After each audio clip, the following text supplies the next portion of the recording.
અમરાઈવાડી વિસ્તારમાં લગ્નેતર સંબંધોનો આવ્યો છે લોહિયાળ અંત. પતિએ પત્નીના પ્રેમીની કરી છે હત્યા. પોલીસ કસ્ટડીમાં જોવા મળતો આરોપી વિનોદે પત્નીના પ્રેમીના હત્યાના ગુનામાં ધરપકડ કરી છે. ઘટનાની વાત કરીએ તો ઓક્ટોબરના દિવસે આરોપી તેના ઘરે આવે છે અને ત્યાં જ તે ગોપાલને તેની પત્ની સાથે જોઈ જાય છે. પત્નીને પરપુરુષ સાથે જોઈ જતા વિનોદ ઉશ્કેરાઈ ગયો. રસોડામાંથી ચપ્પુ લઈ આવ્યો અને ચપ્પુના ઘા ઝીકીને પત્નીના પ્રેમીની હત્યા કરી નાખી.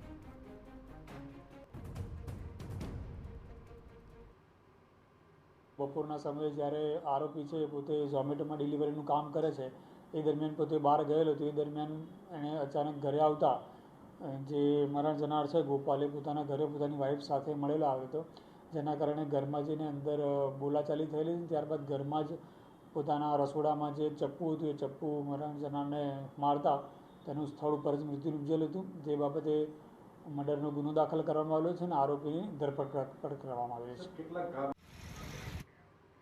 તો પોલીસ તપાસમાં સામે આવ્યું કે ફૂડ ડિલિવરીનું કામકાજ કરતા આરોપી વિનોદે તેની પત્ની અને મૃતક ગોપાલ મણિનગરમાં KFCમાં એક સાથે નોકરી કરતા હતા, જ્યાં ગોપાલ મેનેજર તરીકે ફરજ બજાવતો હતો. ત્યાં જ બંને વચ્ચે પ્રેમ સંબંધ બંધાયો, જે મુદ્દે પતિને શંકા પડી ગઈ. તેણે મૃતકને અગાઉ સમજાવ્યો પણ હતો, પણ તે માન્યો જ નહીં. તપાસમાં સામે આવ્યું કે મૃતકની સગાઈ પણ થઈ ચૂકી હતી.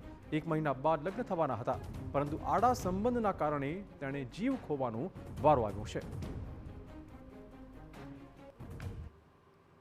આરોપી છે આરોપીએ પોતાના વાઈફ પર શક જતા અને અવારનવાર એના મોબાઈલ ચેક કરતો હતો, જે બાબતે અગાઉ પણ એકવાર આ લોકો પકડાયેલા હતા.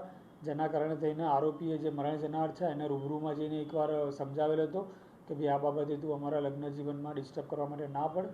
તેમ છતાં પણ જે મરણ જનાર છે એ આનો સંપર્ક ચાલુ રાખ્યો હતો અને આગામી 1 મહિના બાદ જે મરણ જનાર છે એના પણ લગ્ન હતા.